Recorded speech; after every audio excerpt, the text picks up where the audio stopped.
Welcome back to Straight Facts with Big Steve here on Wednesday afternoon. Smash like buttons, subscribe. Lots to talk about today. Mohamed Kudus to Chelsea. The hijack away from West Ham is on. We're delving into that.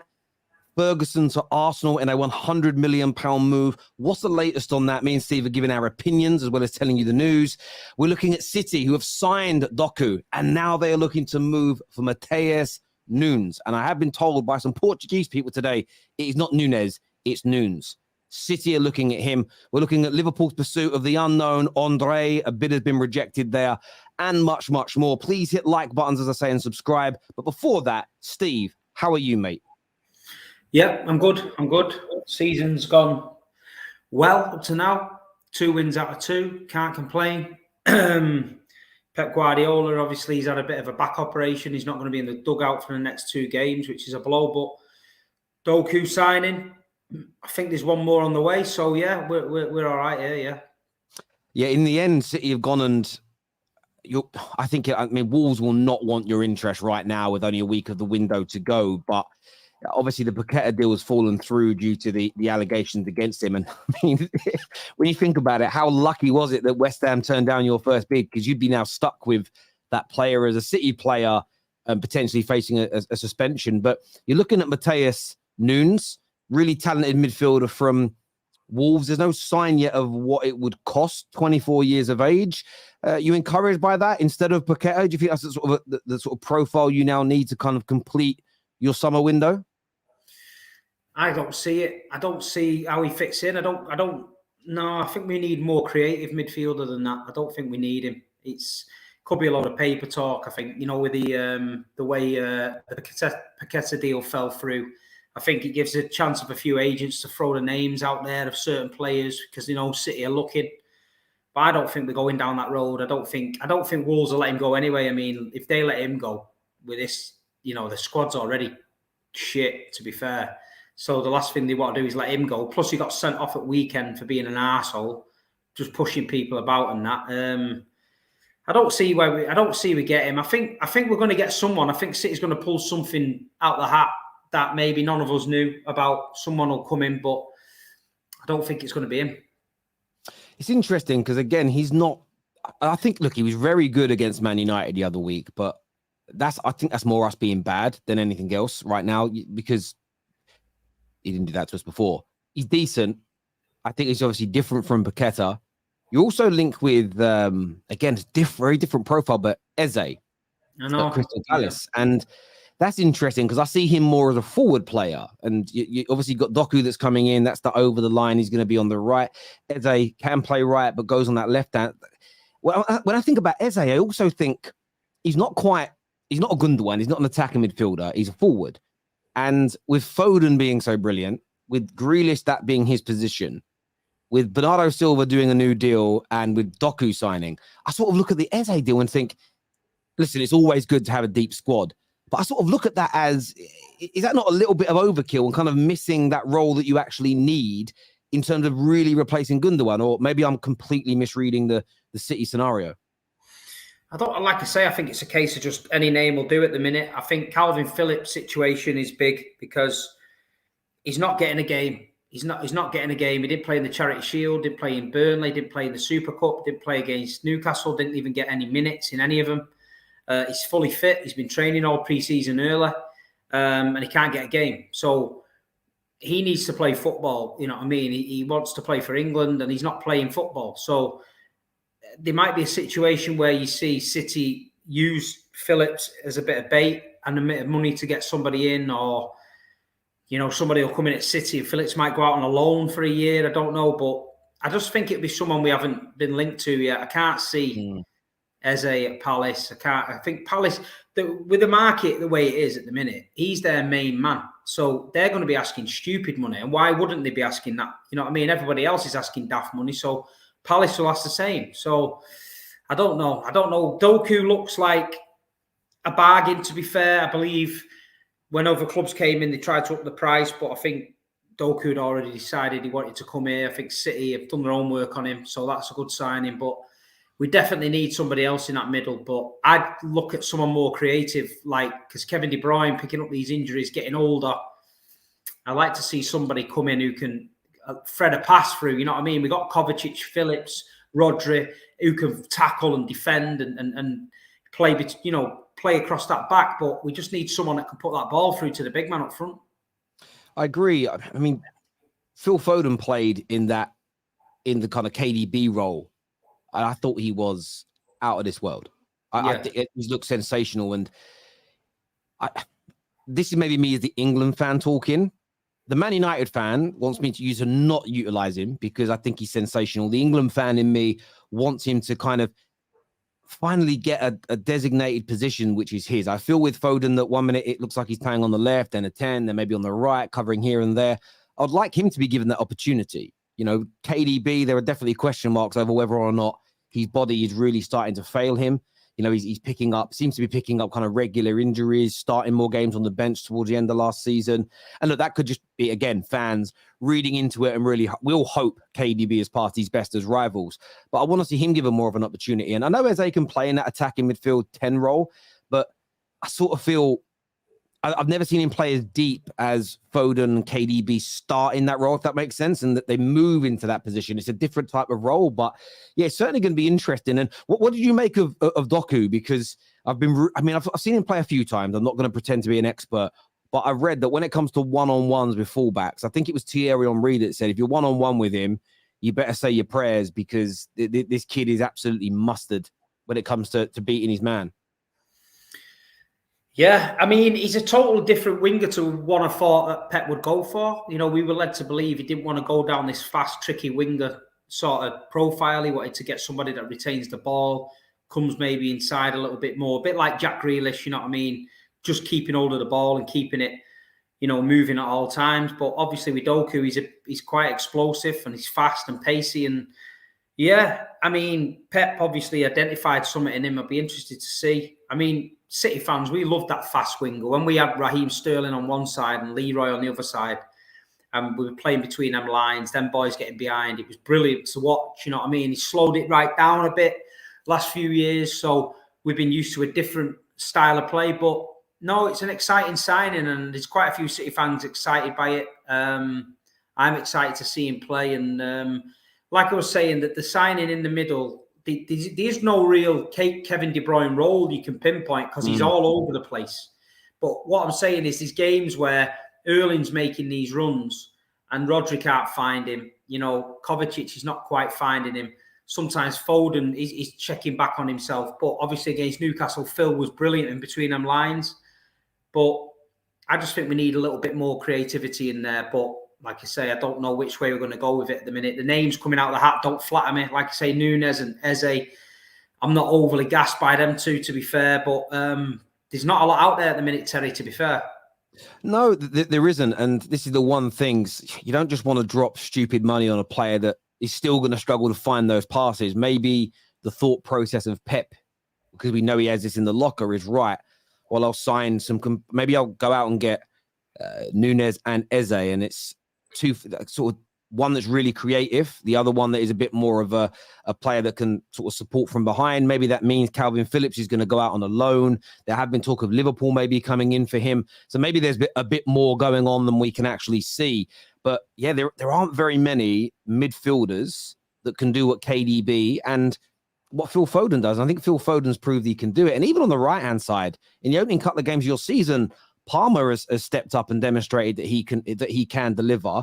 Again, though, when you're looking at both Eze and after signing Doku, maybe Palmer's basically said, look, I love being here, but I want to now starting week in, week out to really push my career on. And maybe Pep's just saying, because Pep's generally pretty good at this. If a player wants to leave for career purposes, he generally lets them go, if that makes sense. He's not going to hold someone against their will. So there could be another exit or two from City to kind of watch out for. But I have to say, as a rival watching, especially with my club struggling to get his last couple of signings over the line to really add that, because we're really missing P&P in the middle. you guys were quite slow at the start of this window, but the fact that you're going to end it with bringing Guardi, you've obviously Kovacic, Guardiol, Doku, and you could be adding Eze and Mateus Nunes into this. It's disheartening. As a rival, I'm not going to honestly, I don't ever speak nonsense. It's a really good window in terms of adding quality to already the best team and best squad in world football. It's ridiculous, really. And I mean that as a compliment. No, it is what it is. You've got to respect it the way that they turn it over. Last season, we got rid of Fernandinho, Raheem Sterling, Jesus, Zinchenko. Everybody's head fell off and said, "Oh, you've weakened your team and you've strengthened your rivals." We won the treble. So this season, Gundogan's gone, Mahrez has gone. He's bringing in Kovacic, Guardiola, Laporte's gone now. So we're freshening it up regular all the time. And it's like, you need to respect it. These teams that you see, they have a great side. And when they lose 3 or 4 key players, they struggle to get back up to the same level. But Manchester City continue to strengthen, drop players, David Silva, Vincent Kompany, Yaya Toure, Sergio Aguero. All these players have left in this era. And people used to say, oh, when they leave, you'll be knackered. But we haven't. We've carried on winning trophies and we've carried on at the same level. Because I spoke with Gail Clichy about it, and he said to me that Manchester City are 3 or 4 transfer windows ahead than anybody else all the time, identifying players. And he said they've got targets that if the number 1 target doesn't get met or they get overpriced, they can pull the trigger on another one. We went for Maguire, and people like that ended up with Diaz. Do you know what I mean? We went for Sanchez. Yeah. Alexis Sanchez. He changed the goalpost. Then we went and grabbed Emerick Laporte. It's a totally different player from a different position. But at the time, it was just, that was the timing was right to grab him and that. And I watched a City documentary the other day on the channel, and it showed you Tixi Bergestein and his partner, and they were both looking at targets. And he said, if you have to go to the transfer market in January, it's because you made a mistake in the summer, or because you something didn't work out. And that's how they look at it, City. We very rarely buy in January unless someone's dropped a bollock. But we're looking good. Guardiola's here for a long, long time. Doku, 21-year-old, long, long time. Kovacic is just bringing a bit of experience. But if anyone's watched Kovacic the last 2 or 3 games, he looks unbelievable. He looks different to the Kovacic at Chelsea. So he certainly does. It just, again, this is not a dig at Chelsea, but generally speaking, when you're in a better team, your levels go up. When you move into a team that's got where there's harmony, your levels go up, and he does look great. And you're absolutely right. And I think that the brilliance you guys have is that you've got brilliant people running your club, supporting what Pep Guardiola is trying to achieve on the football pitch. You don't have any debt. You have not an endless supply of money, but you have money that's there. And you look at Man United right now as a prime example. We're having to sell before we buy. We've got personal terms and a fee agreed in principle with Fiorentina, but we can't activate it because we're struggling to get rid of McTominay, Donny, the Henderson, Maguire, to name just 4. And the wage bill's too high. And the wage bill's too high because we haven't got enough money remaining because we've got all this debt we're paying hundreds of millions of pounds a year to. So we're struggling in that regard. And the reason we're struggling now to give Ten Hag exactly what he wants is because of legacy issues that have been created from us continuing to drop bollocks under other managers, as you put it. And this is the thing when people say it doesn't matter how much money you spend, just spend it. It's not my money. That only really works if your club is well run and makes a minimal amount of mistakes. When you've been making constant mistakes for a decade, you're feeling those legacy problems in the here and now. And yeah, looking at it as a rival, as I say, I just want my club to get to a point where it's forget the football for a minute and winning trophies. That's never going to come consistently until you're run as well as Man City are. Liverpool, I feel they caught you up. And I feel for about a year, maybe 18 months, they were better than you. Only marginally. But what did they do different to you? Instead of continuing to spend, continue to invest, right, we've got a brilliant front three, but Harry kept this going. What they should have been doing as a club is, yes, they were brilliant, their front three, for years. They should have gone and added Harry Kane 3 years ago to that front three as an example and continued it going. These midfielders they're buying this year, I think Szoboszlai looks great. I think McAllister looks great. That type of player should have been bought 2 or 3 years ago. But they scrimped and scraped, went backwards, and now look where they are in terms of challenging. Nobody believes they can do it. City, in terms of the big clubs and the way the big clubs should operate, City, for me, are the absolute blueprint that everybody should be looking to follow in one way, shape, or form. There could be some differences, but the blueprint is absolute perfection. Now, I know there's accusations that are against you, but unless you're proven to have cheated to get there, there's nothing about the City situation that other clubs shouldn't be striving for. And I know you have billionaire owners, but they can only personally invest £100 million a year into the club. All of our billionaire owners can afford to do that. We all have bigger fan bases than you. So the fact is, we should be able to generate. The only reason you're generating more money than a lot of us is because you're winning, but you're winning because you're so well run, not just spending the most. And at the end of the day, we're going to get onto other clubs later. Look how much Chelsea are now spending. Arsenal spending £100 million on players. Liverpool trying to spend £100 million on players. United have matched your spending in the last decade. So it's a nonsense that you just have exponentially more money than everybody else. That's just a fallacy that's been created by rivals and an excuse. You guys are doing bits, mate, and you were my favourites to win the league. By the end of this window, I don't see anything changing personally. Listen, it's money well spent. People talk about, oh, you spent loads of money, but we spent it well.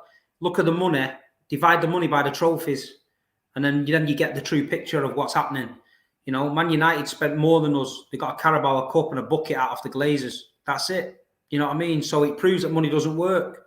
You can throw money at anything you want. Chelsea are throwing money at it now. So they expected to win the league now. They've spent the money. They've got, they've done 900 million in 2 windows. So should they win the league? Should they win the FA Cup? Should they win the Carabao? If they don't, because if City did that, like what Pep said, if City went out and spent 900 million in 2 years and didn't win anything, everyone would be going mad. But listen, we're used to it. It is what it is. We know we're run right. We know we can buy players like Akanji for 14 million, Alves for 14 million. Nobody says a word. As soon as we buy Jack Grealish for 100 million, everyone in the world's on our case. But listen, this season, there's other clubs that start in the market. There's people paying 113, 114 million for defensive midfielders. Yeah. So are they expected to win the league now because they're spending it? So here's what it is. We're used to it. I know that my clubs run right. I know City will run well. I know that we're in good hands and we're only going to get better. The academy now is pumping out kids like left, right, and centre. We're getting money like anything. We've got clubs all over the world. The infrastructure is massive and it's only getting bigger and bigger. So Manchester City, a lot of people need to focus on their own teams instead of thinking, oh, it's easy to say Man City cheated. It's not, because it's easy to say Man City are better than you because we're run better than you. So if people put that energy in their own clubs and started getting on their own owners and they're wondering why their own clubs ain't doing this, then they might win something. The thing is, even if you've cheated, you haven't cheated in terms of paying refs to give you games or paying other clubs to lose matches. Yeah, according to the internet, according to the internet, that's it. If you have inflated your income to be similar to that of the no, the inflated income charge was proven not guilty. I'm just saying, there's just in the cash charges, the Etihad sponsorship, Etisalat sponsorship, all that was deemed as fair value. Simple. Read it. It's there in black and white. No, I understand. So what I'm saying is, I'm putting out what is the consensus out there. If you have inflated your income or paid certain elements of wages and salaries and bonuses from outside the club, right? Let's just say you have done those things so that you can compete financially with the Man Uniteds and the Arsenals and the Chelseas, Liverpools. Let's say you've done that. That still doesn't negate how well you're run from a day-to-day perspective. If you get where I'm coming from, that doesn't mean the club shouldn't look at City and go, all right, they might have cooked the books so they could afford to spend what we spent. But in terms of how they operated and the standards internally, that's still something that you can mirror and copy and implement yourselves. So I understand the frustration that rivals may have, but at the same time, there's still a lot you can learn from how the operation is going on. Would you agree that? Would you agree that the financial fair play came in, right? We all know why it came in, to protect the elite clubs. That's it. To protect Man United, to protect Real Madrid, to protect Bayern Munich, to protect all them clubs from getting these other upstart clubs like RB Leipzig, City, Chelsea, and all that coming in and getting on their level. But instead of helping them, it's hindered them because now the shackles are on everybody. So Man United, Chelsea, and all them, especially Man United, Barcelona, Real Madrid. Look at the state of Real Madrid. Look at the state of Barcelona. Look at the state of United. Has it helped them for FFP? No, it's hindered them. You've gone backwards since then. So what City did is, when they got the money, they brought in FFP. So Manchester City had to spend quickly because the rules changed. So we had to spend it quickly, and we did. And then now, these charges, we can't wait for it. Bring them on, bring the charges out. Let's see what they've got. You know what I mean? The Cass situation, which people say,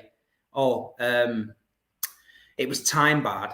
It was time barred because the solicitors told Manchester City to you don't have to provide evidence to leaked emails. If your solicitor said to you, Terry, and you're on a murder charge, don't say anything in that interview. Are you going to go in there and say anything? No, you listen to your solicitor. So Man City did that, got away with the time bar, didn't have to prove nothing, and that was it. These ones are different, and we'll have our day in court. But Manchester United, fined. It don't matter if it's minor breach, this breach, because we don't know what it was really. They're fined for not complying with the rules. Chelsea's just been fined 10 million, right? Nobody blinked an eyelid. But Manchester City have not yet been charged with anything. But yet, because we're winning, because we're beating everybody, it's easy to say you cheated. You know what I mean? But I do get that. I think FFP is one of those things for me where I feel... I don't think it's necessarily 100% in there just to protect the elite clubs. I understand that point of view, though. I think we have to be mindful of... I like the idea of an owner of a club being able to pump into his club whatever he wants to. However, what I think they should have brought in instead is a fail-safe for that club. And what I mean by that is my brother's club had a billionaire take them over, Leyton Orient. And he promised when he first bought it off the Earns, and everyone knows who the Earns are. They do Matchroom Boxing. They're the guys that promote AJ. Bought it from them. He said, we're going to make you a Champions League club in the next 5 to 10 years. And I'm going to pump, basically said, I'm going to do what Roman did and pump all this money in. And they started off like that. He went and bought, they were League One. They went and bought some top level championship players and were paying them 20 grand a week. Now they're a tiny club with 4,000 or 5,000 fans. They cannot afford 4 or 5 grand a week in salary for players, let alone 20 grand. He started doing this. And a year in, he had all this big debt, like essentially debt, because all these wages on these big contracts. And he eventually said, actually, I'm pulling my money away now. I don't want to do it. And what he ended up doing is selling all those players, selling all the first team players, and only allowed his manager to pick youth players. And they end up getting relegated from League One to League Two and then out of football. And they nearly went bankrupt. And it was the owner of Baskin Robbins and Dunkin' Donuts, who via his family was a Leyton Orient fan. He bought them. So I think FFP should be reformed to where, say, your owners are willing to pump £1 billion in and they're going to increase your wage bill by 200, 300 million a year. They should have to provide money that's held by the league to protect you in case they decide to walk away so your club doesn't go bankrupt. I think that's what should be done as opposed to this loss element. Does that make sense? So that way, City could never go bankrupt if Sheikh Mansour says, actually, I'm not pumping any more money into it. You'd have a pot of money to be able to pay off those contracts that are currently outstanding. And if he walks away and doesn't invest anymore, you just eventually go back to being what you were before. I think they've got to bring in some kind of hybrid between what they have now and allowing owners to put more money in than they want to. That's how I think it should be done. They have to protect clubs from going out of business, because we've seen what happened to Portsmouth, what happened to Rangers. And I do believe if we hadn't had FFP, look at the financial trouble clubs are in without it. Some of them would have gone out of business if there was no FFP kind of keeping them in a tight line. But I also believe it is restrictive of clubs that have very ambitious owners that want to grow the club to another level. So I do get where you're coming from, 100%. But we also have to be mindful that you've got an amazing billionaire owner. Abramovich was brilliant. Just speak to QPR fans about their billionaire owner, or Leyton Orient fans, or Portsmouth, or Rangers. There's been many that have been dog shit. So I think we have to be. Do you get where I'm coming from? There has to be an element of protection, I think, for clubs, but limiting what they can invest. I'm not too sure if I'm a fan of that person. The simple way is you should not limit what you invest. You should limit how much debt you saddle on a club. Because how can Manchester United be £800 million in debt and be able to spend what they want? But Manchester City own zero debt and have to spend within FFP. So it's flawed. It's to protect you, not us. Because you look at Man City as a club that don't owe zero, you're not going to go bankrupt as a club if you owe zero. But if you owe £800 million, You know, there's a chance there. I agree with you more. I mean, the Glazers should never have been. The way the Glazers bought Man United is now against the rules. No one can ever do it again. The way they bought us. So everyone talks about your owners being bad and Roman being bad. The fact that the likes of the Glazers were ever allowed to buy Man United the way they did. Look at the chat there. Look at the chat. Because Man United are a bigger club and they get bigger revenue. They don't get bigger revenue. Look, they don't get bigger revenue. And you know when they say, how can Man City get bigger revenue than Man United? Well, the fact is that we're winning trophies every single year. And the fact is Manchester City now, if you want to spend more money, you have to increase your turnover. Watch the Newcastle documentary on Amazon. The Saudis bought Newcastle. They had a board meeting. It's there in black and white. Amanda Staveley said, we can't spend any of this money because we need to get the turnover up. Do you know how much Newcastle turn over? Yeah, do you class Newcastle as a big club? They probably turn over 200 or 300 million max. They turn over 180 million. Do you know how much Brighton turn over? About 120, 130. 178 million. Okay, so you're telling me there's 2 million difference between Newcastle, who everybody classes as a massive club and a sleeping giant, and Brighton. So, you know when they say Man City can't turn over X, Y, Z because you haven't got the fans here and all that? It's bollocks. They said it on there. The global fan base, it's not all about that. You can sign a training ground pitch sponsorship deal for fucking 15 million, or you can sell 100,000 fucking shirts for 20 quid. The pitch deal's bigger. So Newcastle are now trying to get their turnover up. So they're trying to sell the rights to the training ground. They're trying to do sponsorship lounges. They said they're miles behind everyone corporate. Man City are miles ahead of everybody corporate. There's no more room at the Etihad. They've got corporate facilities at the training ground now. So you get a VIP car into the training ground. You have a 3-course meal in the training ground. And you come to the stadium. They've hired out the Gaucho, Vermilion Restaurant. All these places in Manchester are off-site corporate because City know the money's in the corporate. City turned over 618 million. There you go. No, mate, you guys, and it is the reason that turnover is even more key now is because FFP is changing, and a lot of people are not aware of this. It's going away from profit and loss on your trading account. It's going to be a cap of how much of your turnover can be spent on salaries, bonuses, and transfer fees, and I think they're including agent fees in that, to around 70%. And the reason why that's a very interesting number is because most clubs spend around 70%. And I'm glad they're doing this because that's how clubs actually operate. Net spend doesn't exist at club level. They don't look at it as basic net spend. It's how much of our turnover. They have a cap, maybe 65%, 70% of their turnover. So if the turnover increases, they can spend more money. And it's been that way for a long time. So look, it is an interesting one. Viewers, we've got some super chats here I want to go to. First one says, wow, imagine Leyton Orient in the Champions League. Terry, do you think Leyton Orient should have got the Olympic Stadium instead of West Ham? I think that West Ham getting the Olympic Stadium goes against the rules that the FA set in place because it was in too close a proximity to Leyton Orient's ground. It broke rules, but nobody cares because Leyton Orient are tiny. My brothers are their fans. Look, it is what it is.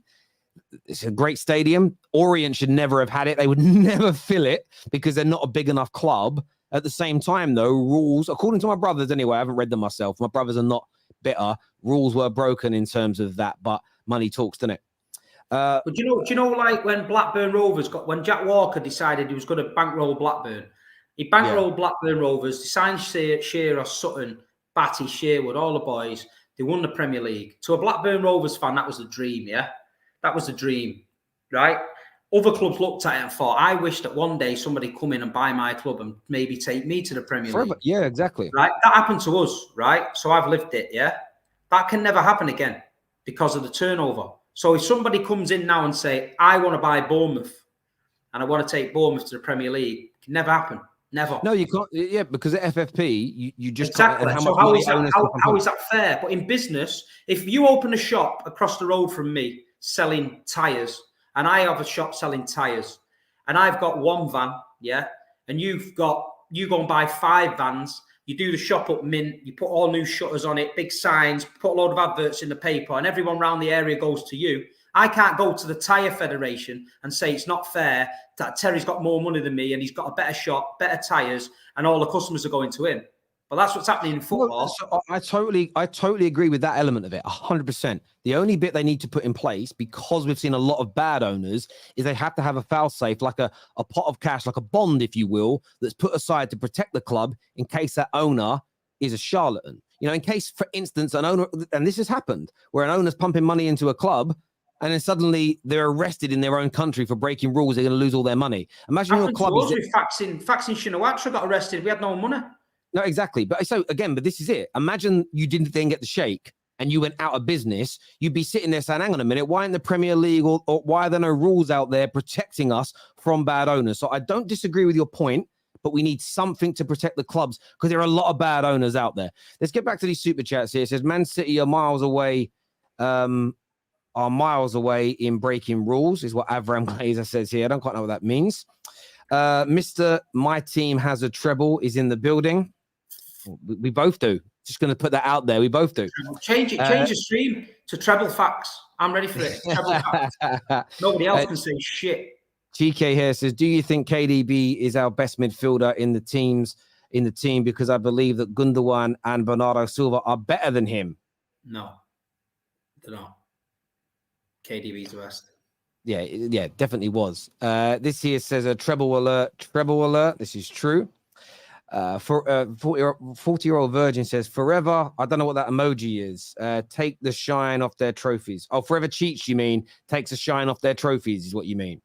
Imagine other people trying to tell me that this takes the shine off my trophies. So all the memories, Leipzig, Bayern Munich, Real Madrid, Istanbul, Greece last week, last-minute Premier League winners, that's all tainted because somebody on the internet told me it's tainted. All right. No, I hear you completely. Speaking of tainted, Liverpool agreed terms with Andre, but now a bid of 25 million has been rejected, and it looks like they're not going to be signing him. That is a young 22-year-old Brazilian midfielder from Fluminense. I think it's pronounced Fluminense. What's going on at Liverpool, Steve? Because I know you predicted them to do well this year, but they're struggling to buy anyone.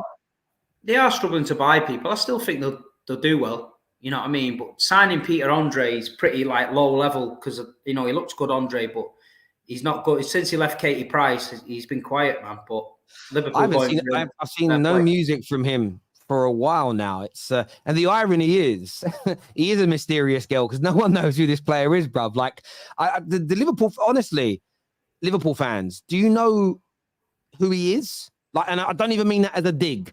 Tell me something about him because I know Niente. He's not a name that I've seen come up at all. It says cry more, Terry. How am I crying? I'm not a Liverpool fan. I'm asking who is he? And that's not a dig. But you haven't got him yet. I think they'll do all right this season. I still think they'll make the top 4. But their fans must feel so disappointed. No DM. Listen, they will do. Look, if you look at the levels they were at a few years ago, they were talking about a quadruple at one point. And it looked like it might happen. They were that good. They were in the final of the FA Cup, the Carabao. They were on for the league and the Champions League final. They ended up with the 2 domestic trophies, which, listen, it's not that ain't no disgrace. If you win a Carabao Cup and an FA Cup in a season, it's a good season. But they classed it as a bad season because they were on for the quad, and they were a good side. Then you look at that side to where they are now. That is just a lack of not planning. Whether that's a lack of Jurgen taking his eye off the ball and thinking they don't need anyone, or whether that's a lack of FSG saying we haven't got the funds to back you that way, I don't know. But this recent transfer window where we all know they've got 115 million burning a hole in the pocket now because they told everybody, and they can't get anyone over the line. It's strange, but I still think they're a good team. And Liverpool are the team that I worry about the most because I've been in battles with them, and it's fucking draining, man.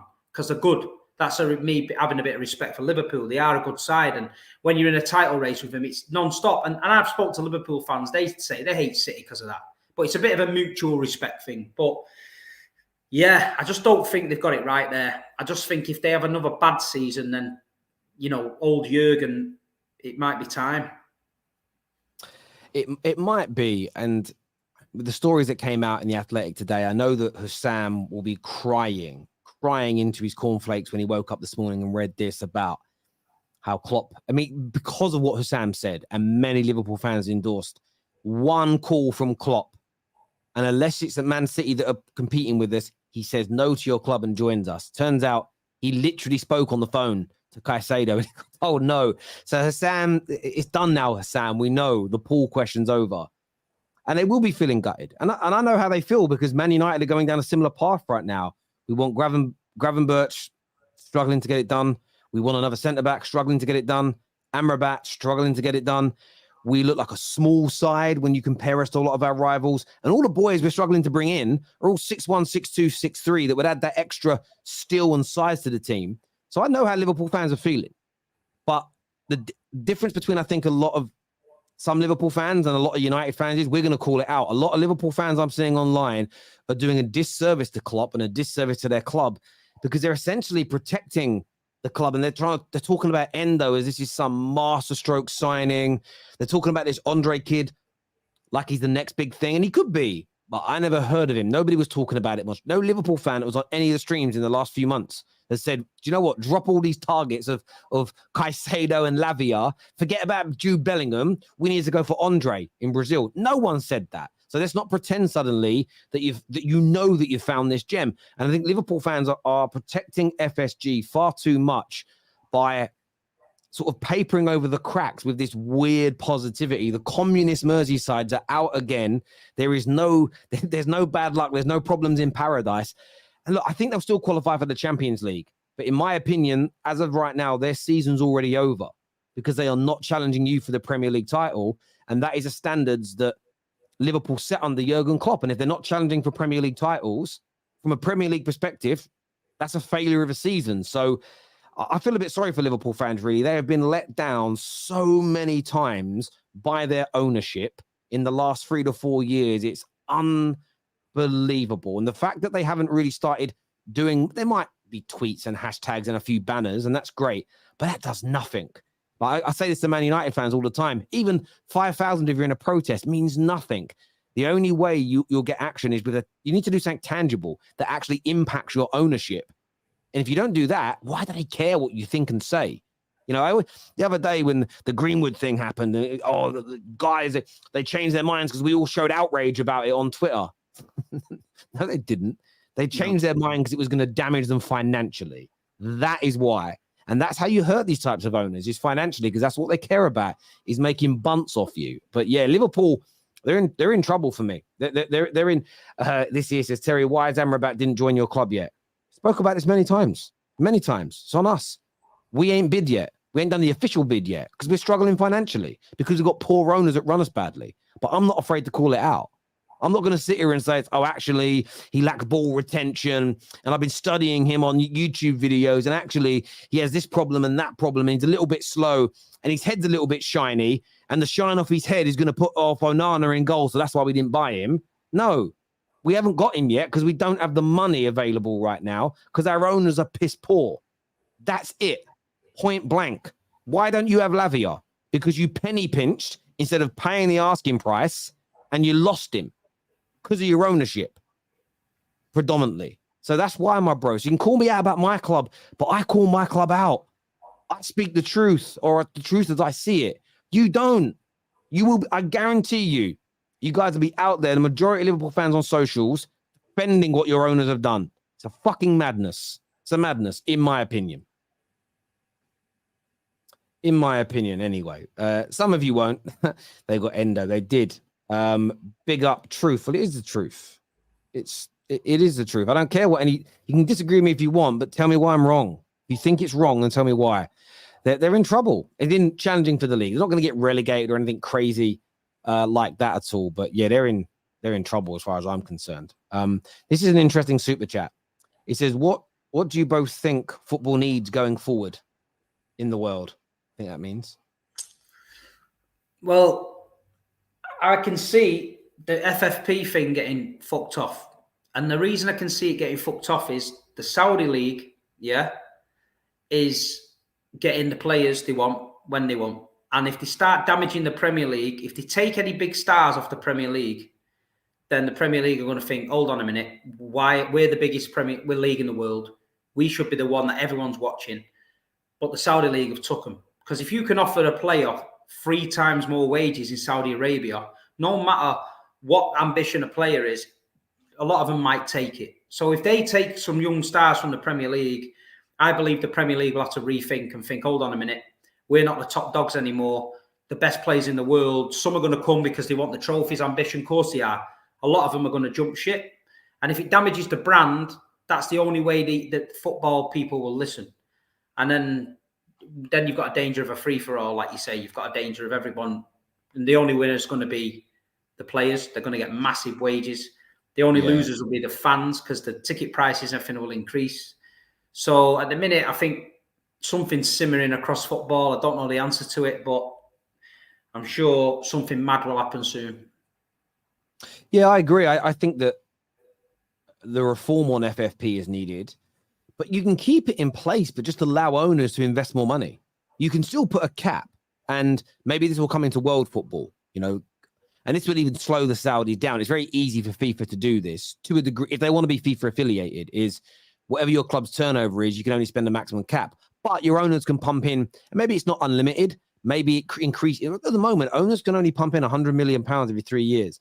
Maybe that increases to 100 million a year, as an example, 150 million a year. So it enables more of the owners in the Premier League, for instance, to pump more cash in to grow their team and maybe compete with what Saudi are looking to do, as an example. But I also feel like UEFA, like they've always, as much as FFP, a lot of people think it's done to help the elite clubs, and I understand that take. I do feel like the reason they also want these caps is because the Premier League makes so much more money compared to Europe. And if they relinquish these caps, the Premier League clubs will be able to spend so much more than the majority of their European counterparts. But maybe with Saudi getting money coming in, UEFA's got to look at it as more of a, not an internal issue, but now of an external one. So I think you could be right. I definitely think they'll be reforming it because the money in football keeps growing. The amount of money that TV companies, sponsors are willing to pump in continues to grow and grow and grow and grow. And at some point, one of these big streaming companies, and it could even be something like Twitter, if you're look how much money Twitter's already making, so much more money under Elon Musk. They're making so much money. They're even giving it, they launched Threads, didn't they, over it? And everyone's like, I'm leaving, I'm going to Threads, it's better, fuck Elon. And then he went, I'll pay you for tweeting. No one's on Threads anymore. Everyone's back here tweeting probably 3 times more than they were before. Eventually, someone like Twitter will buy football rights and say, as long as you're a Twitter blue, like per month, you'll get Premier League football. You can stream it on your phone. And you'll be able to connect it to your TV because everyone's got a smart TV these days. They'll do something like that, but pay 3 times what Sky pay. And then that'll be it. And that'll be even more money into these clubs. So, yeah, the money isn't going anywhere as far as I can see. There's too much demand for this game. In terms of changing the sport, there's no need to change anything. It's the biggest and it's the best sport in the world. No other sport can compete for its global reach, in my personal opinion. No other sport comes close. So, yeah, keep it exactly as it is. This here says, I think a bid is not enough because FFG have said so have been so frugal with money that I think players don't expect to get paid as much as Chelsea and City can pay. This is the thing, though, bruv. So I was looking at Chelsea's overall wages and Liverpool's. Chelsea's is £20 million a year higher right now, which is significant. However, the Hudson-Odoi deal fell through, but they're still looking to sell or loan out Odoi, Ziyech, Lukaku. There's still a lot of belief within Chelsea Eric camps that those players will be gone either on loan, which means they pay no salary, or sold by the end of the window. If those 3 leave, Liverpool and Chelsea's wage bill will be slightly lower than Liverpool's, which means Liverpool pay more wages. We also know from 2017 until 2021, because 2022, nothing's been published since then, Liverpool have paid more in agent fees than Chelsea in totality, and they pay more per player than Chelsea. So it is a fallacy that Chelsea are only signing these players over Liverpool because they're paying more money to the agents and the players. It's not true. It doesn't exist. Liverpool also have a huge bonus structure within their wages. So if Liverpool win things, their wage bill skyrockets. And that's actually what Chelsea have copied. So it's very, very similar what they're doing in that regard, my friend. Your owners are just being tight, my bro. They're just being tight when it comes to those transfer fees, in my opinion. Oh, Ziyech is gone already. Damn, I didn't even know it happened. Sorry, I missed that one. So Ziyech has already gone. So that's £5 million off of that 20 million differential straight away. Fair play. Thanks for reminding me on that, people. In terms of Chelsea, I want to ask you, they're linked now with a move for Mohamed Kudus. There's talk that the hijack is on by Ben Jacobs. Many believe there's a few rumors from Fabrizio that a big club could come in for him. Do you think that's what they're talking about Balogun and Brennan Johnson and Mohamed Kudus? Who do you think they should be going to that add those goals? Because we certainly know that Chelsea have got to add goals to their team. I can't fucking work Chelsea out. I just can't. I just leave them to it. I don't mind them spending the money. I think, if they want to spend it, spend it. I'm all for it. If that's what you want to do, go and do it. Great. But it just looks like a mismatch of madness there. I don't see where they're going. And then Pochettino's in there now. He's got no excuse. He's had that much money to spend. He's got all them players at his disposal. Go and coach him. They told us all these years that Poch was this great coach and how he can coach these young players and do this and do that. Okay, I don't believe that. But people might believe that. Now he's got to prove it. They've given him everything he wants. Romeo Lavia, Saicedo, Enzo Fernandez, Badiashile, whatever he's called. Look at the players they've got at his disposal. Young, hungry, up-and-coming players from all around the world, £900 million worth, all put together on a training pitch. Now you're this coach, and you only coach young players. That's what they said at Tottenham. He's a brilliant coach. Go and fucking coach him then. Do you know what I mean? Because at Paris Saint-Germain, when you had Messi, Neymar, Mbappe, you didn't do nothing there. And they wanted you out of there. The fans thought it was stinky and shit. And then he got blamed. Well, he's a manager that likes coaching players. He's not into egos and that. He can't manage egos. He likes to coach young players. Well, fucking go and coach them then, innit? That's what I'm saying. Don't keep saying, I need a new striker and I need this. Look at the players he's got. Get a system. Go and coach your players. You've got more players than any team have got there now. So go and coach him, innit? I don't feel sorry for him. I don't care what they buy, but it just seems like as soon as they lose a game, they didn't score, they need a striker, let's go and grab a striker. The defence was shit, so let's go and get another centre-back. It's like, I thought he was the man, the best young coach in the world. He never had a chance and all that. So I'm expecting him to coach the shit out of him and turn him into a top team. But he won't. You don't think Poch is going to make this team one of the best teams in England, one of the best teams in Europe? No. Anyone that watched the Big Six show, over the years, I told you there's 3 people in football that are frauds. 3 of them. Yeah? Pochettino, Bielsa, Tommy Tuchel. Absolute fucking shite, all 3 of them. Right? And I was proved right because up until recently, they were all on the fucking dole. Tommy Tuchel will get sacked at Bayern Munich because he's not good enough. Pochettino will get sacked at Chelsea because he'll blame it that there was too many players got brought in and he didn't know what he was doing. And Bielsa's sat on a bucket somewhere while his team's getting beat 8-0 and doesn't give a fuck. So, I'm right. So that's my opinion. And they're the 3 frauds in football. So whether you like it or not, whether the chat likes it, whether you want to talk nonsense, I'm just telling you that is true. And I'll be proven right.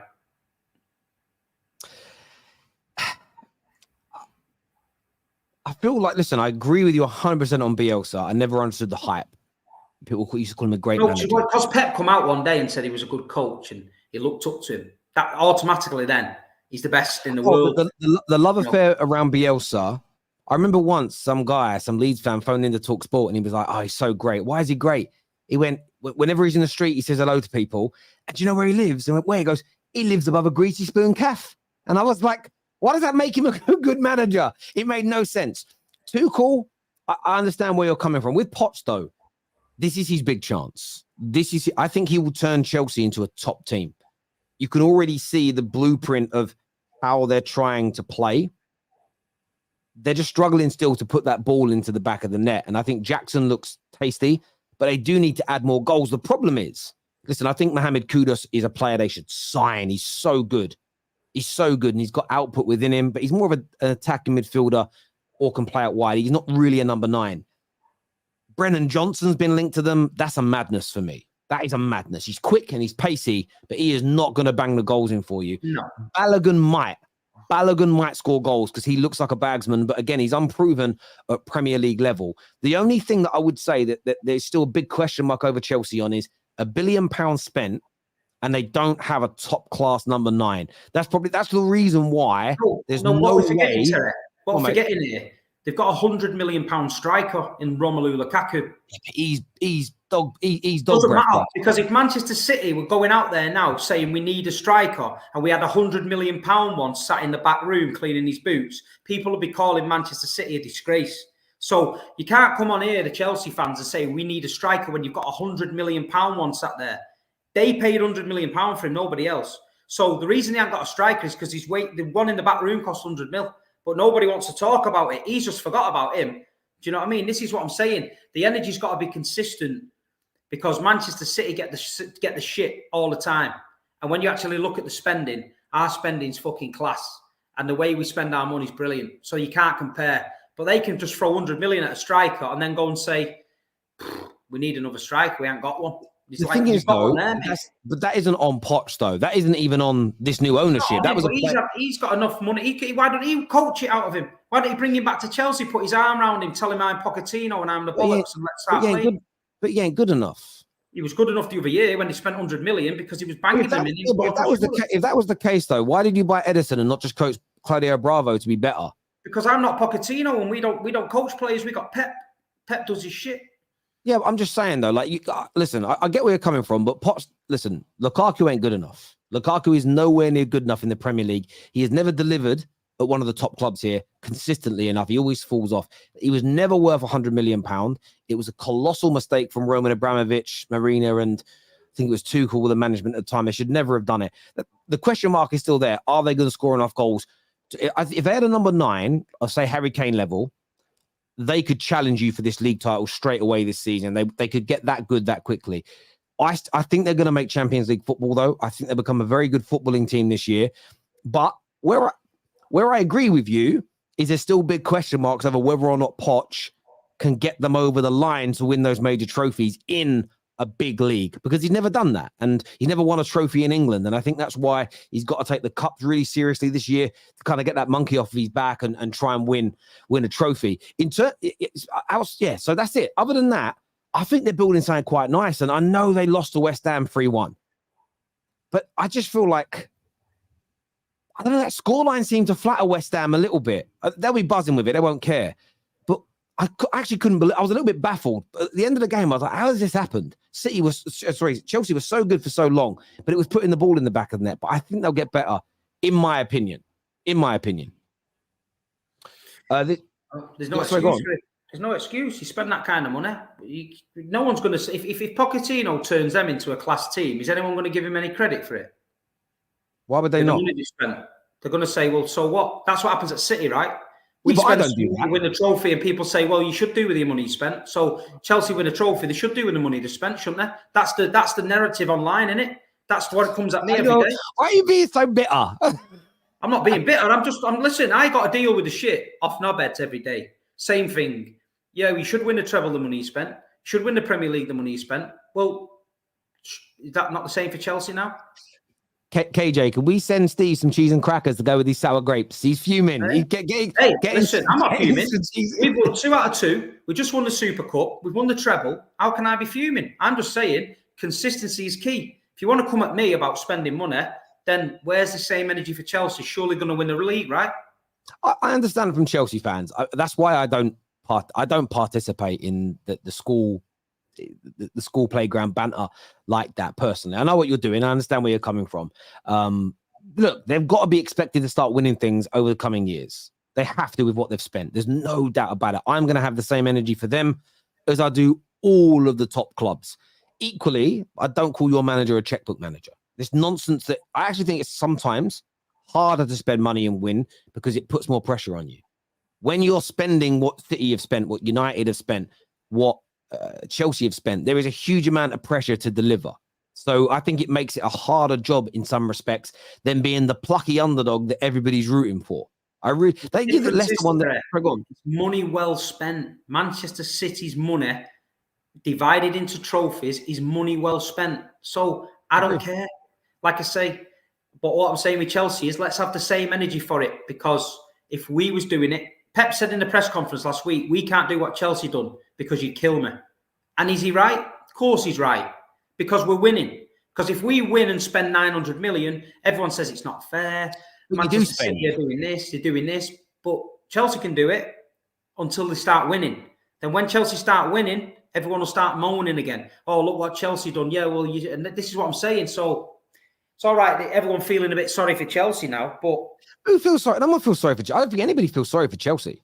I've just seen everyone crying in the chat. Apparently, it's because of Porto. I don't like Chelsea, but Porto, I got over Porto a long time ago. We've won many a trophy since Porto. I was going to ask, is your hatred of Chelsea and Tuchel because they dunked on you in the Champions League final? Is that what it is? Nah, listen, I don't mind Chelsea as a football club. And on the Big Six, when the Abramovich thing happened, I stuck up for Chelsea because certain people on there said they wanted Chelsea to go out of business. And I said, I don't want that for a football club. And I stuck up for it because I don't.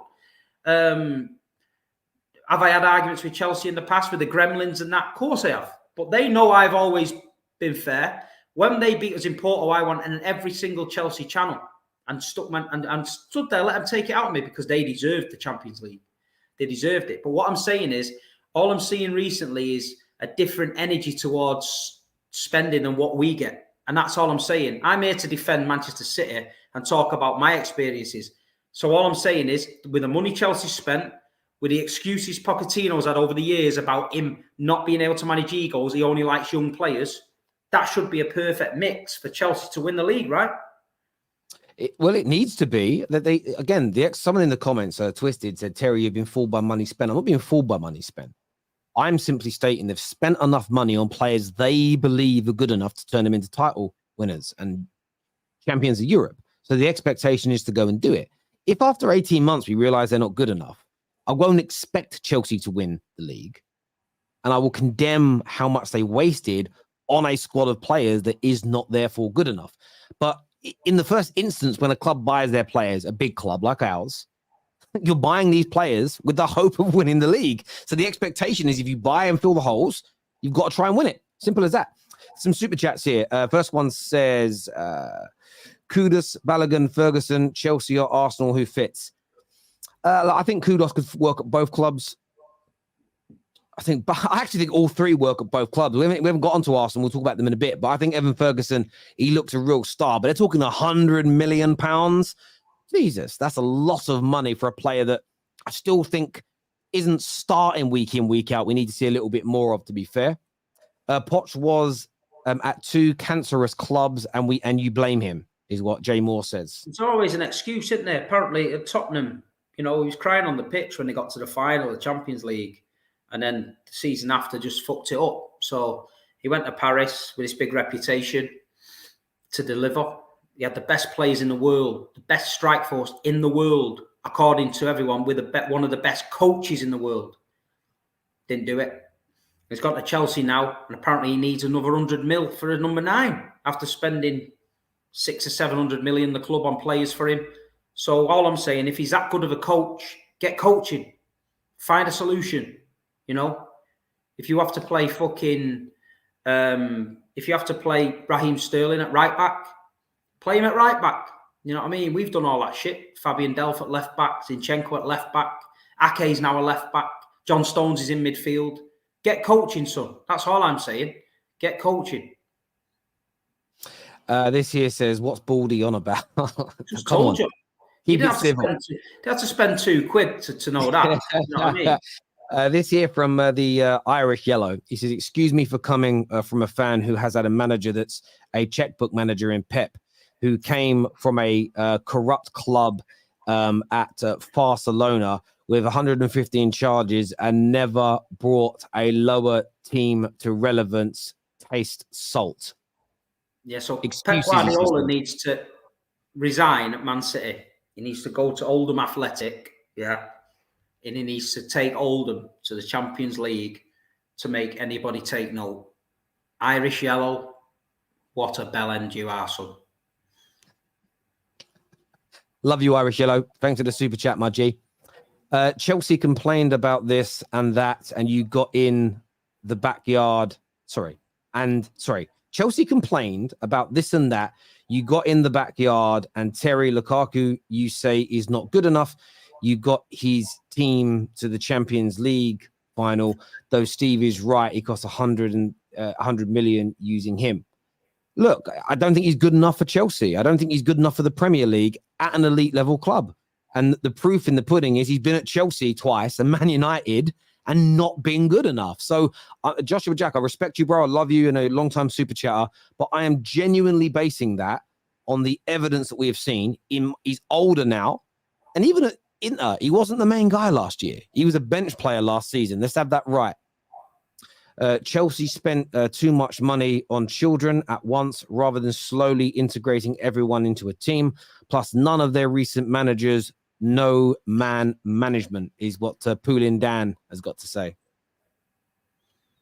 You agree with that? Children spent too much money on children at once rather than slowly to get everyone into the team. Plus, none of their recent managers know man management. I just don't know.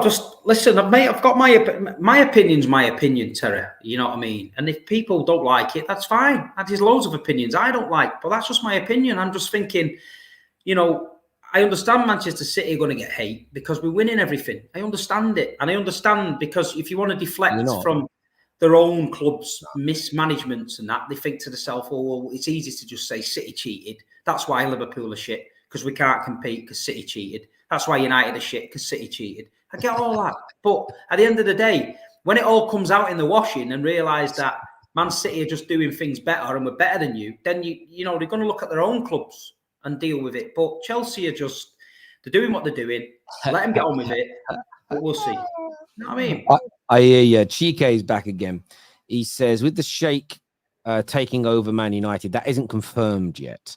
Do you think Ten Hag will get what he wants for players? Also, Steve, what's your advice for an aspiring journalist? I'd say keep working hard. Keep doing what you're doing. Contact loads of newspapers, loads of sports pages. See if they need anyone to write for them. You'll do it for free. Send in your blogs, things like that. And listen, mate, keep trying, man. God loves a trial. And one day the door will open. If you work hard, you'll be in. There we go. And will Ten Hag get what he wants? Yes. If the Sheikh comes in, debt will be cleared. There'll be more money available. And I think and more importantly than the money, we'll hire the correct people, the best in class available to run the football club. And that will help us. Steve wants to bring democracy to the Saudi leagues. I'm not commenting on that. That's a can of worms. Daily reminder that Lee Gunner is the GOAT, is what Lee Gunner GOAT says here. Thank you for that super chat. Viewers, please make sure like buttons have been smashed and that you are subscribing and the bell notifications are turned on. Sorry about the grammar. Sentence was terrible by me. Don't help me reading it as a dyslexic either. So if your grammar's bad with my inability to read as a dyslexic, it's the blind leading the blind. No need to apologize, Josh, and thank you for that super chat, brother. Thank you. There's another super chat. There's one that's come through here. It might be on the same subject. Got to agree with Big Steve. Always said City should be winning with their investment. Bloody loathe. I think it means loathe. Bloody loathe. Chelsea must win 1 billion in 1.5 years. Come on, becoming a joke. Is what Joey, the Arsenal fan, says. I just want consistency. That's all. Be consistent, and we're all good. No, I agree. There's a comment here from Fuad, who's a City fan. It says, Don Robbie said Arsenal will win the league this season. Do you agree? Do you agree with that, Steve? Have you seen enough from Arsenal so far this season to say they can challenge you for that EPL title? If he said that, I respect him.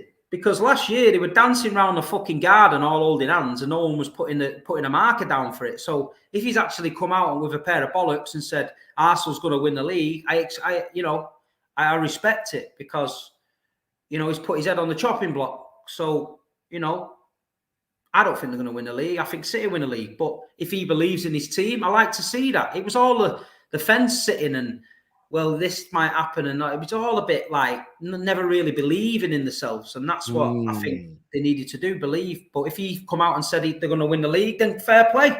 You should back your team. They've got a good enough squad. They've got a good enough team.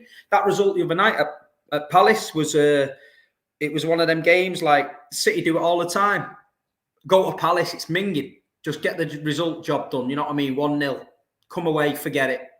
That's what they do. And don't know. I don't think they'll win the league, but they'll be up there, I think. Listen, I've got them coming second right now, is where I've got them predicted. I've been shocked in the last few days by the level of negativity from Arsenal fans towards their own club. I get they haven't been scintillating at the beginning of the season, but in some respects, as a rival, that's more worrying because we know they've got another level to go up. We know this Arsenal team can play better than they are playing right now. They started last season like a bull in a china shop. The next 2 games are Fulham and Man United at home, I believe. They're probably, with the way United are playing right now, they're going to go 4 for 4. What a great start to the season that's going to be. And they haven't even yet fully integrated their new players. Jesus has still got to come back. They may sign somebody else. I sort of look at them and look, they're linked to Evan Ferguson at the minute, and some of their fans are saying it's too much money, or they're saying we need a prolific striker. I don't think I think Ferguson could be a good purchase for Arsenal in 12 months' time. I don't think they'll spend £100 million on him now. You've also got to see how he progresses in another year. But this notion that they need a goal scorer that's going to bang 25, 30 goals in, I don't even think they do. Yes, they've lacked a bit of clinical edge in the last few games. But Saka and Martinelli are going to come good. And when Jesus is fit and plays, he'll score some goals for them. Like the chances Eddie and Nketiah missed the other day, in my opinion, Jesus takes them. So, yeah, they're looking a little bit dangerous to me, Arsenal. And they are the club for me that are going to push you guys closest this season, in my personal opinion. Listen, they're a good side. I've said that all season. They've got a great team. But the fans are mad. They are mad. They'll always find something. It's like we go back to pre-season when United beat them. Or we needed Xhaka in there. They just sold him. It's like, what are you talking about Xhaka for? What the fuck are you going on about? Jesus is injured, so now it'll be you need a 20-goal striker. When Jesus is back, there'll be something else. And, you know, it is what it is. I just told them beginning. I stood on AFTV fan cams after the Charity Shield, right? Watch it back on AFTV in front of them all. And I said, all you guys need to do is relax. Relax and back your team. It might not go to plan early doors, but you're going in the right direction. Be positive, get behind the players, get behind the manager, get behind Edu and all that, and relax, because you put an awful lot of pressure on your own players and your own manager for no reason, because there's probably 10 or 15 teams in that Premier League that would swap where Arsenal are right now from where their teams are. But instead of thinking it like that, they're like angry little kids that want everything now, want everything now, want everything now. And it don't work like that. If you're going in the right direction, stick with your team, get positive, get behind them, and it'll come. We could have thrown our toys out of our pram and Pep Guardiola fucked the Champions League up against Lyon, against Tottenham, against Chelsea. We could have all thrown our toys out and said, you couldn't do this, he'd never do this, he needs to do this and all that. But we didn't, because we knew we hit a bump, we got a smack in the bollocks, and we thought, right, okay, we need to learn off that. And it took us a few years and we got there. And I think Arsenal are going in the right direction compared to where they was a few years ago. They were lost. They were just like a boat in the sea, with going in nobody driving it. So now they look like they mean business and they've got a good side. So they just got to keep going on that path. Not that they do. They certainly look very, very good. And I think what you said there is so on point. They've got to not panic, because I understand there's having standards and there's holding the team accountable. But we also know that it's true. It's true. Even I'll give you an example. I was looking at the Arsenal fan base, and both sides are doing no favors for Kai Havertz. So I think in his first 3 games, I think he's been good. 5.5, 6 out of 10, good. He has not been astounding and amazing. I heard Julian the other day say, actually, you should focus. Football players are only in possession of the ball around 3% of the game. So about 97% of the game, players are out of possession, which means you should focus on their off-ball work more than their on-ball work. And for me, that is a warped piece of logic and mental gymnastics. And they're trying to paint him out that he's been this superstar in the first 3 games. Mad. Doesn't help the player. Equally, talking as though Kai Havertz has been absolute dog shit in the first 3 games is also so over the top. The extremes on both sides don't actually help your team because it creates infighting and more people dig at the player. Just call it what it is. He's been good in the first few games. Arsenal have been good in the first 3 games, and they drew with you but beat you on penalties, and they won the opening 2 matches. The fans have got to calm down, hold high standards, but stop panicking or overgassing the team every 5 minutes, because that filters into the dressing room and is far more damaging. Take a note out of your guys' book. Cool, calm, celebrate when you win. But we don't put any pressure on our players. Man. We don't put any pressure on our players. Even the content creators that are Man City content creators do not put pressure on the players. If any of Man City content creators put a stream out there ripping a player apart, we'd be on them like fuck, saying, what are you doing? There's no need for it. Don't do it. And that's how we are. And I remember Rodri signing for Manchester City, and in his first 10 games for Manchester City was fucking useless. And people said, this guy will never, ever be fit to lace Fernandinho's boots. But do you know what we did? We just stuck with him, and we just got behind him, and we didn't criticise him. He's the best DM in the world now. He's a monster. David Silva came into the Premier League. At first, he didn't hit the ground running. He was a bit touch and go, not really at it. Leroy Sané, first thing. So it takes a bit of patience. I understand it's not all Arsenal fans. I get that. I know there's some young kids. I hear you. Reactionary. But what I'm saying is, people like AFTV, people who've got a bit of clout, people who've got a bit of say in the fan base, they're the ones that need to bring the level head down. They're the ones that need to calm everyone down, because they've got a lot of clout. And people might look at it and say, oh, fucking hell, how can fans influence things? But they do. These players are watching all the time. And what can be said on a stream by an influential person can filter through a football terrace quick. And it can change the opinion of people quick. We know it gets into dressing rooms, and I know you've revealed this before, so I can say it. You were talking about Big Blue Sharks, and suddenly Erling Haaland is messaging you pictures of sharks. So what you said, not just on this stream, but on this stream and AFTV, your own channel, this stuff was being seen in that dressing room by those City players, and it was encouraging for them. I think you should criticize players when they play poorly. And I remember hearing Jesse Lingard say, we want the criticism when we deserve it. But there's criticism, and then there's going so far over the top. And you see it, Man United fans are identical to Arsenal fans in this way. The way we talk about people and turn on them and speak about them, sometimes it's gross. And the thing is, for me, I would love to have the money to put this together. The way some people I know, and I'm friends with them on Twitter, talk about Rashford. I guarantee if I put Rashford in front of them, they'd ask him for a selfie and give him a hug. That's the problem. If you haven't got the balls to say it to their face, I almost feel like saying stop doing it on social media purely for clout, because that can be the only thing you're doing it for, because you're not that, like I said to there's no Arsenal fan after these opening 2 games who in real life is as angry as they are pretending to be. Man United fans, fair enough, 2 bad performances, only 1 win, there could be a bit of anger. But even then, you go back to last season under Ten Hag, started first 2 games poorly, and then become a pretty decent team last year. Show frustration, but you don't have to throw baby out with the bathwater straight away after 2 games. It's crazy. But I suppose for a lot of fans online, it's the quickest way to success, isn't it? To be overly extreme. I don't follow a lot of other social media things. I see, I'm surprised. It won't be long until football YouTubers are swatting each other and sending the police to each other's house and doing mad stuff like the normal YouTubers do. It won't be long until that starts happening. I'm telling you, you'll be sitting there streaming and some dickhead will call the police on me just so they can come and arrest me while I'm live on the air. It's a thing. I don't know if you've seen that. Gaming streamers do it to each other. It's mental. Football YouTubers, it will creep into our part of the industry as well. It's crazy. Like the overreaction I see to some things already this season have been crazy. Absolutely crazy, in my opinion. But, I'm not saying viewers saying we should be allowed to criticize. I said you can criticize, but the level of criticism has been ridiculous, especially to a team that's got 100% record this season. I don't get the anger. What Steve just said about Arsenal and being calm, etc., was so spot on. I wish our supporters were like that. I'm chilled as fuck and enjoy the new era. Just going to enjoy it and support until then. Peace. Thank you, Mr. Tybox.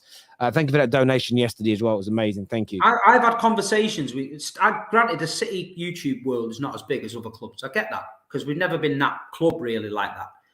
But the ones that do get involved, we all speak. So we see each other at the games, City Extra, MCFC lads, DAPS, me. There's loads of us. And we can have a level-headed chat and say, like, look, we need to get behind. For example, Jack Grealish was getting a bit when he first come. So we said, right, let's get behind Jack. So we did a stream.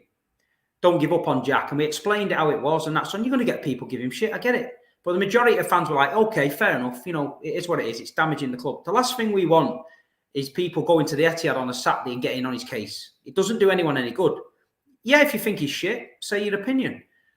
But say it online, do what you do in a quiet way. Don't be making these big, massive agendas and getting the ball rolling where we've got our own players fucking shitting themselves because they're coming out the stadium and getting grief, because I've seen that. And it's like, that's all I'm saying. Shit, man. You know what I mean? And Jamie here says, how patient would City fans be after, like, if they went a long period of time and no trophies? Well, waited 34 years for a trophy, so we can be as patient as you want. Look, I understand where Jamie's coming from. And again, you'll understand there's criticism. And then listen, if Arsenal keep performing like this and they start losing, it doesn't get any better, I get it. I do understand it. But you haven't even lost the game yet. And people after the game on Monday night, they came on my stream and they were talking like they just lost. And I was shocked. I couldn't believe it. I've been doing this a long time. And I've never seen a reaction to a win like that, where you were the better team, by the way, by a country mile, and you got robbed of a bad refereeing decision. I couldn't believe it personally. Ian Henry here says, lack of squad depth destroyed Arsenal last season.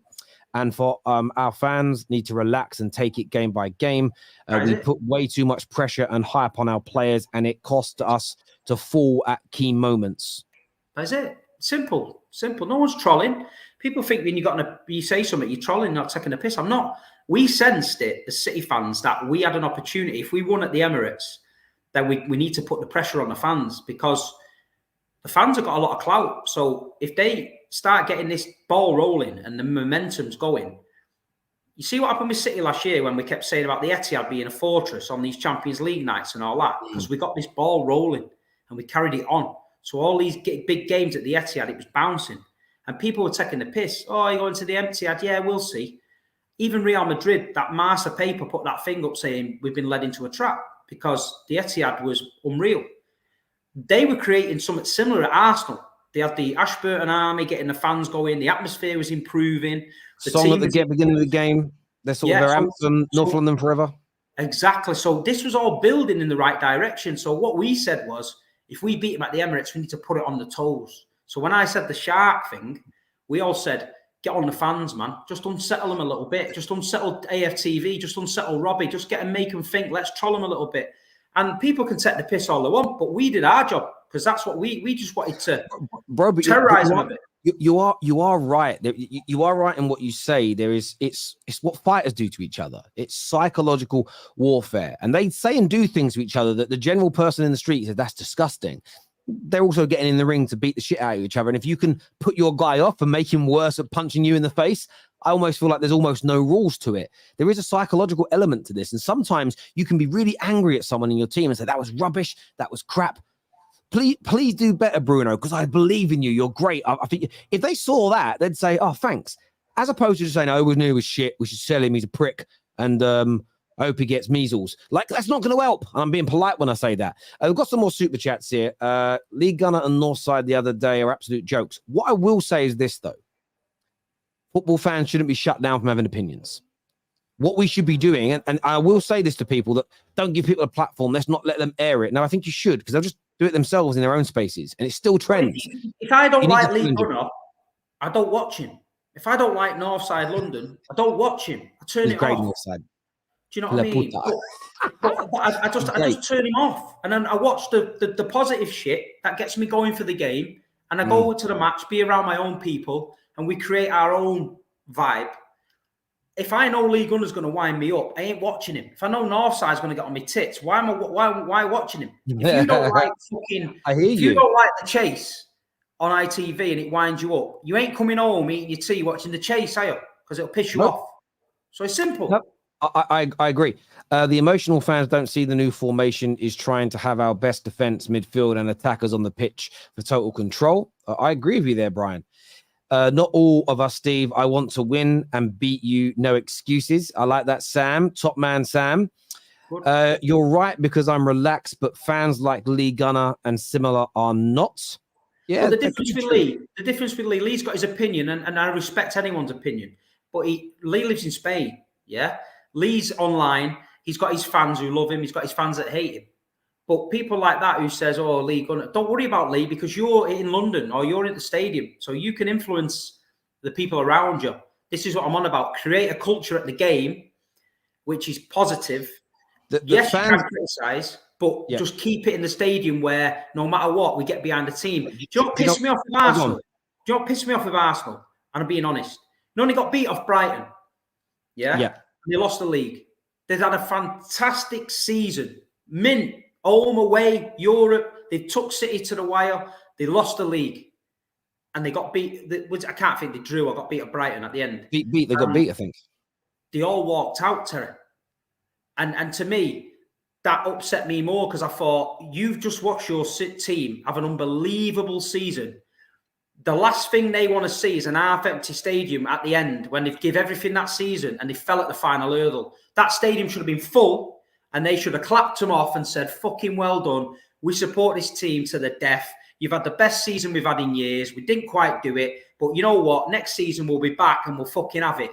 They all fucked off. And Sky zoomed in on it and put, look at the Arsenal fans leaving. And that's what you're up against now. But they didn't believe. And then you didn't believe. I've been to games where you clap your team off at the end of the season. No matter if they've let you down, you stay to the end. Yeah. No, mate, I hear where you're coming from. And there's an element of that. I get it completely. This year says, I think Ferguson is special. I've never rated a talent as highly as I do him. Don't think he has any flaw in his game. We must do all we can to get him, is what NLF as a Aguna thinks here. Yeah, I want to watch more of him before I judge, to be fair. City, every time I've watched Brighton, he ain't started bloody games. It's annoying. City had harder times as Arsenal, been privileged for years. But that's also a thing. When it's not everybody's faced this, and I haven't been in it. Is it harder to always be poor or harder to be rich and then poor? I think it's harder to be rich and then poor because you've experienced not being poor. You're not accustomed to it. So I think when you're City and you were... It's better for me to go from shit to good than it's better for you to go from good to shit. Yeah, and you would probably handle it your age if Sheikh Mansour had to sell and you guys went back to being what you were before, you could handle it. The young City before, I just roll with it. Roll with it. The young City fans who have grown up only knowing success, they would become like the fans of United, Arsenal, Chelsea, whoever else. It's like the older. You never really hear the older Chelsea fans moan about much because they remember being bang average up until 2004. This year says, ironic how the fans screaming Arteta had no plan B last season are the ones complaining about it now. Respect everyone's opinions, but can't stand hypocrisy. But that's why I think you have to have the discourse and you have to have these conversations. Not everyone will change their mind, but you've got to remember this, viewers. And this is an element that I don't speak about enough, but I'm not trying to convince Lee Gunner to change his mind. We're both putting out our ideas about football. What I hope to do, and I do hope to do this, and this is how you grow your audience, is I hope to change people's minds. So I've had people message me going, do you know what, Terry? I've actually changed how I look at football on my club Arsenal, on my club Man United, based on things that you have said. Or, Terry, what Steve says changed how I look at things. I like that. That's the point of it. So you may disagree with Lee, but there might be 20 people that watch a stream that go, do you know what? I used to think like Lee, but Hussam or Steve or Terry or KJ or whoever have changed my mind and I now think differently. And that's the point of it. It's about, and that's the fun of debating. That's what it was like at school. You'd sit in a classroom debating each other or at work. And the amount of times I've changed my mind, I go, fuck, that's a good point, That's the point of it for me. Not all of us like those fans, Steve. I enjoyed last season so much. 7 months of winning. Only one team can win it, but it was against the best team in the world. No shame. We go again. I think that's absolutely fair there, my friend. Big Steve, as an Arsenal fan, that pissed me off too, mate. Fans walking out after a season we had because Brighton won. They've lost the league. All the players dropped to their feet at the end. That whole stadium starts singing that North London fucking tune, yeah? All of them, yeah? Going mad. on national TV, everyone would think, fucking fair play, man. Arsenal's had a right season there. They fell at the end, but look at the fans, they're on it.